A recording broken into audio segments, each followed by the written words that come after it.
Dear 11th students, நம்ம இந்த வீடியோவில் வந்து நம்ம என்ன பார்க்குறோம் அப்படின்னு சொன்னால் 4th poem Meghavity the Mystery Cat written by T.S. Eliot. இப்போ இந்த Meghavity the Mystery Cat, இந்த Meghavity அப்படிங்கக்கூடியது ஒரு பூனை. அது எப்படிப்பட்ட பூனை அப்படின்னா the Mystery Cat. மிஸ்ட்ரி அப்படின்னு சொன்னாலே புரியாத புதிர், அப்படி அந்த மாதிரி இருக்கக்கூடியது, கண்டுபிடிக்கவே முடியாது. அப்படிப்பட்ட ஒரு மிஸ்ட்ரி கேட் மெகாவிட்டி பற்றிய இந்த போயம். இதை எழுதினது யார் அப்படின்னு சொன்னால் T.S. Eliot. நம்ம அந்த பொயிட்ரிக்குள்ளே போகிறதுக்கு முன்னாடி நம்ம இந்த ரைட்டரை பற்றி கொஞ்சம் நம்ம பார்க்கலாமே. இப்போது இந்த T.S. Eliotனுடைய ஒரிஜினல் நேம் என்ன அப்படின்னு சொன்னால் தாமஸ் ஸ்டியர்ன்ஸ் எலியட். இவருடைய டியூரேஷன் என்ன அப்படின்னு சொன்னால் 1888 1965 வரைக்கும். was an essayist, a critic அப்படின்னா விமர்சகர். ஒரு எஸ்ஏயிஸ்டாகவும் இருந்திருக்கிறாரு, ஒரு கிரிட்டிக்காகவும் இருந்திருக்கிறாரு, a playwright இருந்திருக்கிறாரு, and a pioneering poet of the 20th century. 20th centuryல வந்து பயோனியரிங் அப்படின்னு சொன்னால் ஒரு முன்னோடியாக இருக்கக்கூடிய போயிட்டுகளில் இவரும் ஒரு ஆளாக இருந்தார். He attended Smith Academy in St. Louis and then the Milton Academy in Massachusetts. இந்த ரெண்டு இன்ஸ்டிடியூஷனில் தான் இவர் வந்து என்ன செஞ்சார் அப்படின்னு சொன்னால் படித்தார். He graduated from Harvard University and then left for France and the Sorbonne to study philosophy. இவருக்கு அந்த பிலாசபி படிக்கிறதுல வந்து ரொம்ப இன்ட்ரெஸ்ட் அப்படிங்கிறதுனால இவர் அந்த ஹார்வர்ட் யூனிவர்சிட்டியிலிருந்து லெஃப்ட் ஆகி பிலாசபி படிக்கிறதுக்கு என்ன செஞ்சிட்டாரு, போயிட்டாரு. Eliot return to Harvard and deepened his knowledge by reading Indian பிலாசபியை வந்து ரீட் பண்ணுறதுல T.S. Eliot வந்து ரொம்ப இன்ட்ரெஸ்டிங்காக இருந்தார். அது மட்டும் கிடையாது, அண்ட் ஸ்டடியிங் சான்ஸ்கிரிட்டும் வந்து என்ன செஞ்சாருன்னா படித்தார். He also finished his advanced degree at Harvard. திரும்பவும் ஹார்வர்ட் யூனிவர்சிட்டி போய் இவர் என்ன செஞ்சார் அப்படின்னு சொன்னால் அட்வான்ஸ்டு டிகிரி வந்து என்ன செஞ்சாருன்னா முடிச்சிருக்கிறாரு. Some of his popular poems include, அதாவது அவருடைய போயம்ஸில் வந்து ரொம்ப பாப்புலரான போயம்ஸ் வந்து பார்த்தீங்க அப்படின்னு சொன்னால் த வேஸ்ட்லேண்ட், அதாவது என்னது the Waste Land, love song of J Alfred Prufrock, அடுத்து ஆஷ் வெட்னஸ்டே, அடுத்து 4 Quarters, அடுத்து ஜேர்னி ஆஃப் தி மேகி, அடுத்து after strange gods and naming of cats. அடுத்து T.S. Eliot won the Order of Merit and received the Nobel Prize for Literature in the year 1948. இது வந்து முக்கியமான point. T.S. Eliot வந்து 1948 இலக்கியத்திற்கான Nobel Paris win பண்ணியிருக்கிறாரு. யாரு? T.S. Eliot. இப்போ நம்ம போயிட்டுக்குள்ள போகலாமா? இப்போ பாரு, there is always an air of mystery in cats. பொதுவாகவே இந்த கேட்ஸினுடைய பூனைகளுடைய செயல்பாடுகள், அதனுடைய விளையாட்டுகள் எல்லாமே வினோதமாக இருக்கும், அதே நேரத்தில் இன்ட்ரெஸ்டிங்காக இருக்கும். They appear to see something which we don't. Meghavity is one such elusive, agile and phantom-like cat. Read this humorous lyric poem and find out what happens when he strikes. Meghavity is a mystery cat. He is called the hidden paw. இந்த இடத்துல வந்து என்ன அப்படின்னு சொன்னா the poet says about the mystery cat. அந்த மெகாவிட்டியை பற்றி என்ன செய்றாரு அப்படின்னு சொன்னா சொல்றாரு. He is called the hidden paw.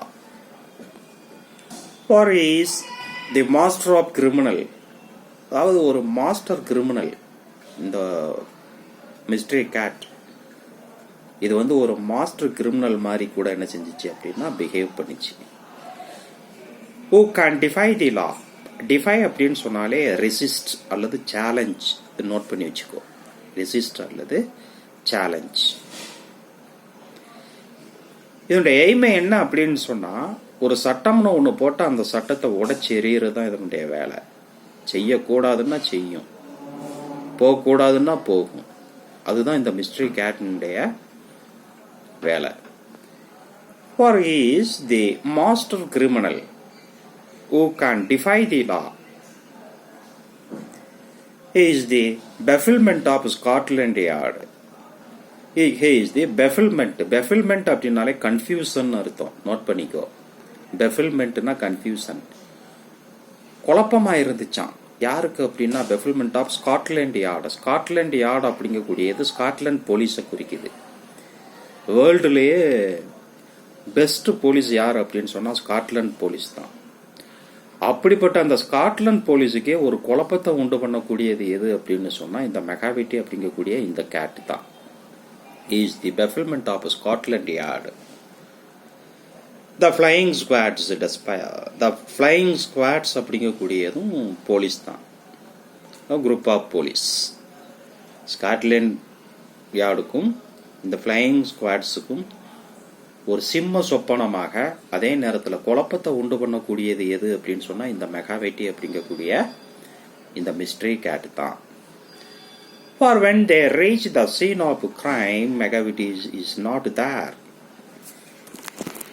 இப்போ இவங்கெல்லாம் இந்த ஸ்காட்லாண்ட் யார்டா இருக்கட்டும், ஃப்ளையிங் ஸ்குவாடா இருக்கட்டும், இப்போ ஒரு இடத்துல வந்து ஒரு கிரைம் நடந்திருக்குதுன்னு சொன்னா இவங்க ஃபாஸ்டா அந்த இடத்துக்கு மூவ் ஆகி போவாங்க.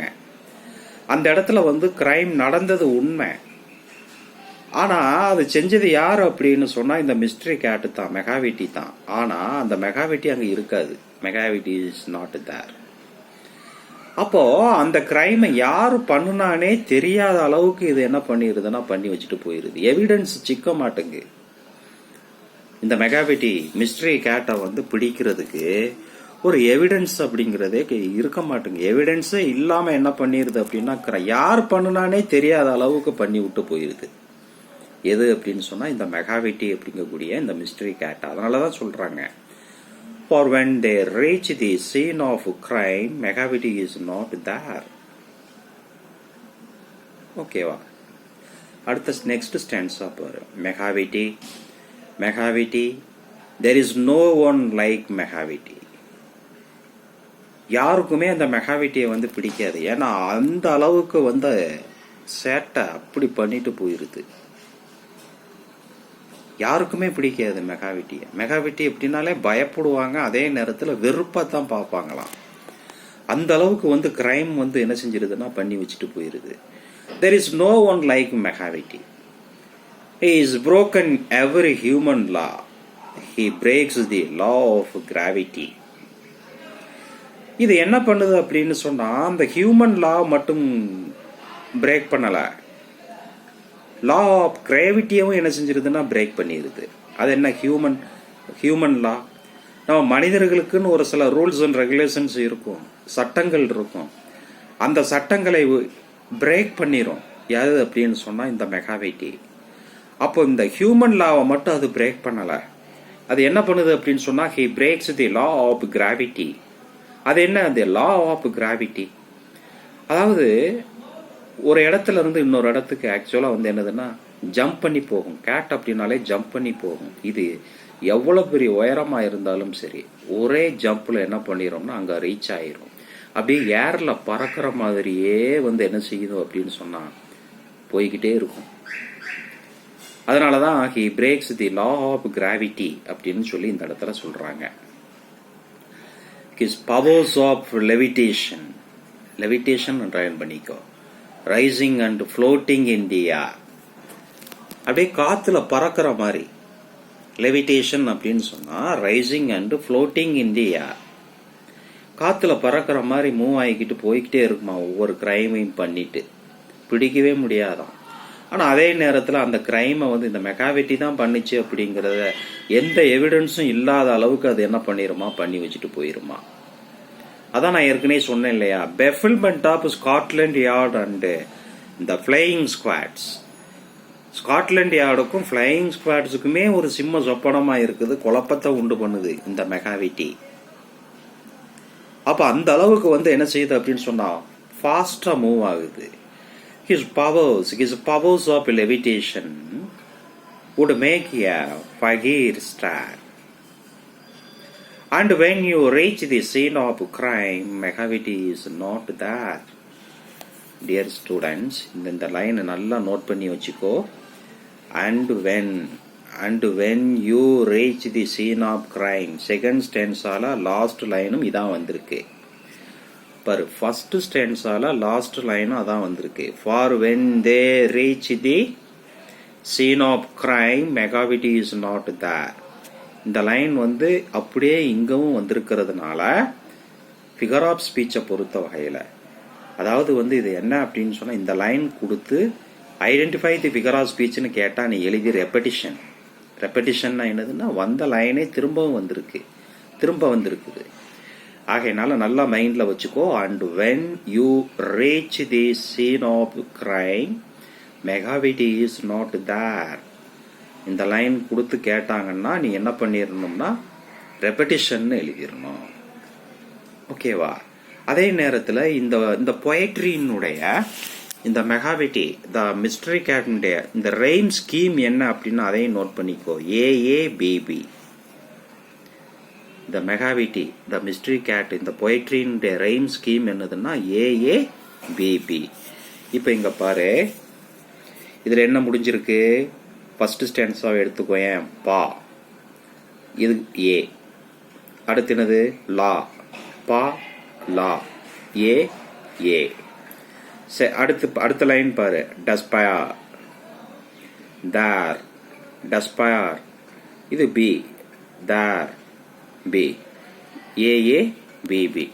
அடுத்து இங்க பாரு, செகண்ட் ஸ்டென்ஸால லாஸ்ட் வேர்டு பாரு. மெகாவிட்டி ஏ, கிராவிட்டி, மெகாவிட்டி கிராவிட்டி.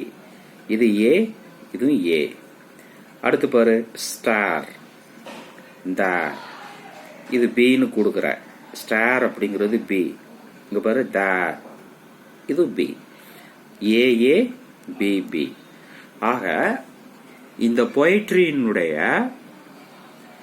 எல்லா ஸ்டென்ஸாலையுமே பாரு, மேக்சிமம் எல்லா ஸ்டென்ஸாலையும் பாரு, இந்த லாஸ்ட் வேர்டு இதெல்லாம் வச்சு பார்த்து தான் நம்ம முடிவு பண்றோம் ரெய்ம் ஸ்கீம் என்ன அப்படின்னு.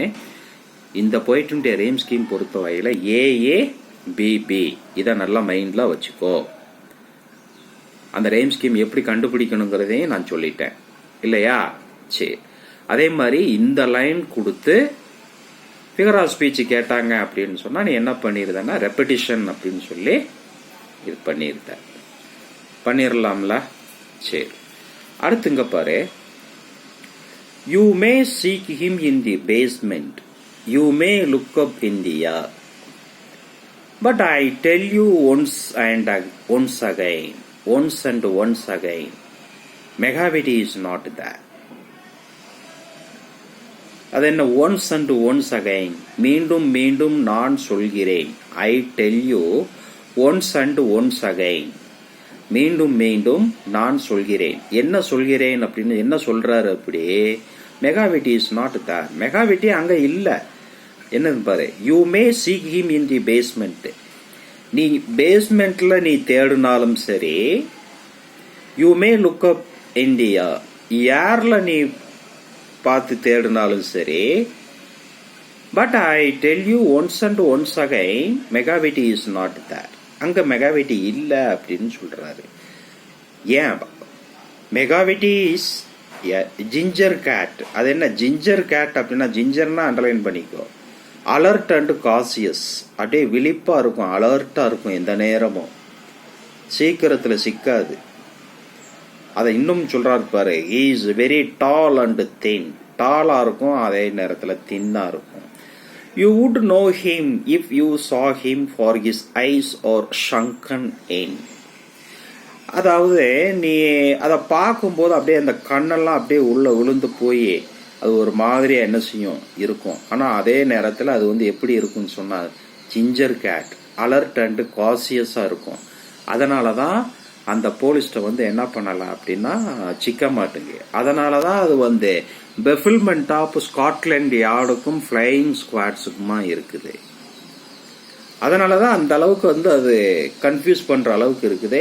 என்ன கிரைம் பண்ணாலும் சரி எவிடன்ஸ் இல்லாம என்ன பண்ணிருதுன்னா பண்ணிட்டு போயிருது. எது? இந்த மெக்காவிட்டி. ஓகேவா? அடுத்து இதெல்லாம் நல்லா பார்த்துக்கோங்க. அடுத்து நம்ம அடுத்த வீடியோவில் நம்ம பார்க்கலாம்.